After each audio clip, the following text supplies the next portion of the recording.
Thank you. Oh my God. Thank you so much, guys. We have these great conversations. I wish you guys could hear this stuff. This is what it's about. This is his 20-year anniversary, everybody.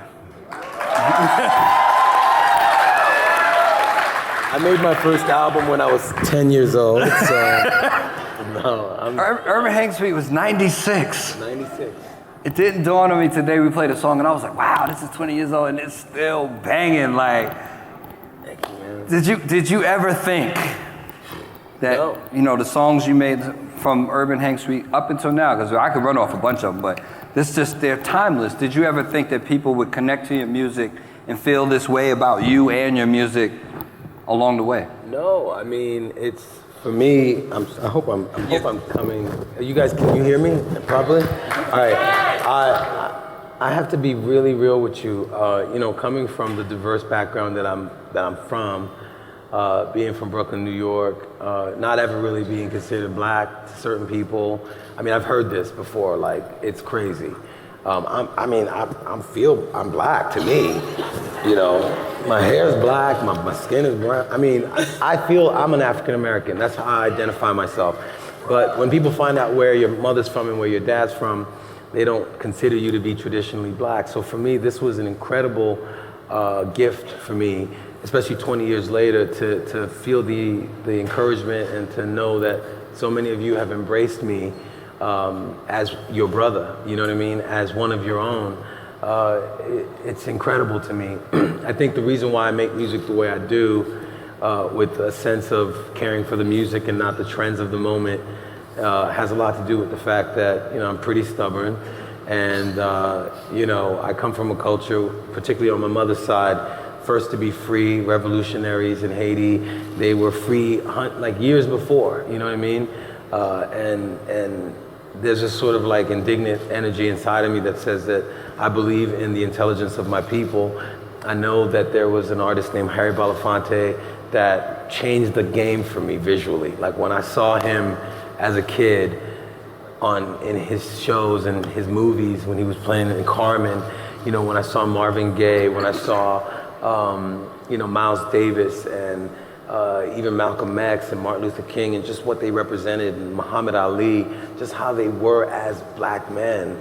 It was a full spectrum understanding. Now don't get it twisted. I listen to trap music. I can spit bars right now. I know, sparks. I know my Future. I love my Drake. I love all that music, and I know them very well. I know French Montana. I know all these people, and it's incredible to me that when I'm doing things like in a public level, that they're aware of who I am. And a lot of them say to me, you know, man, just stay where you at. Do what you do, how you do it, and just let it ride that way.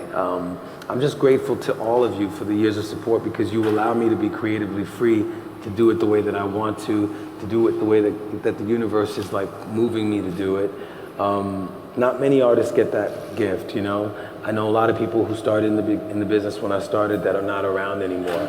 And I know that it's very special and precious to be in a situation where you could take 7 years off and come back and have a reception like this, to have radio be so positive and so supportive in ways that I never even dreamed would happen.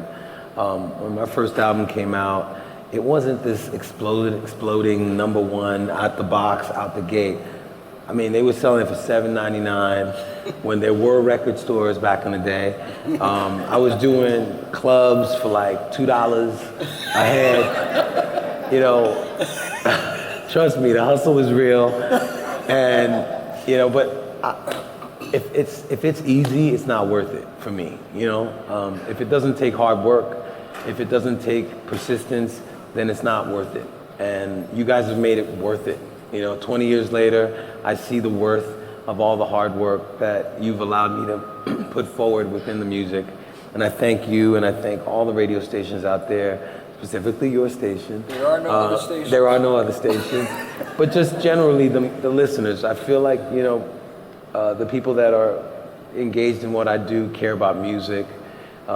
Music is so important to me. Prince was an incredible inspiration for me. God rest his soul. And you know, he was one of those pioneers that, I mean, the fact that he could look the way he looked, act the way he wanted to, and he still had the community on lock, you know what I mean? With songs like Adore and songs like Beautiful Ones and If I Was Your Girlfriend. I mean, he just was so smart about it. It was like, we are bigger than what we think we should be in music. And that's why I think, you know, I still care about doing this. I know a lot of you are wondering why, you know, we haven't like announced dates in Atlanta. Yeah, I was going to say that. Yeah. And all these people that support you would love to support a Maxwell show in Atlanta, which there is not one right now. Look at him instigating over here, y'all. Just a little bit. I want to explain to you why we started the tour the way we did. I wanted to go to the places that people never really go first. I wanted to make the last first because I know that, you know, these major markets, because obviously Atlanta is a major market. You know, you guys are like New York City, you're like Chicago, you're like Los Angeles. You're a big, big market. And when we come here, it's, you know, it's arenas, it's like crazy. You know, I forget how much love is in a, you know, out here sometimes when I get out on the stage. But I wanted to go to places like Little Rock, you know, I wanted to go to Chattanooga, which actually I met Usher's family. They came to that show. I wanted to go to Nashville. You know, Memphis is Memphis, Atlanta, Chicago. But starting this process, getting my feet wet, and going to those markets that always have to drive into the big cities was so important to me. That's why we started it that way. But we are coming to Atlanta in the fall. We are gonna have a show, and it's actually gonna be a much more refined show because I got to pretty much rehearse, get my feet wet, get the voice popping again. You know, it's been 7 years, you know, you gotta like, it's not like really riding a bike, you know, but it's kind of like riding a bike. You know, you need to, I really want it to be perfect and amazing for you because you are a major market and you deserve major things. But the markets that are the smaller markets, I feel like should get attention as well. And it's interesting because 2 years ago I did the same kind of tour and the crowds got bigger and bigger. And I think that there's something to be said about, you know, making music, but really going out on the road, like the Motown days. Like back in the day, you know, because I've read all these books, you know, the Chitlin circuit, like, you know, Marvin would put a record out, the Supremes would put a record out, and they would be right on that, you know, circuit. You know, it was record, tour. James Brown, record, tour.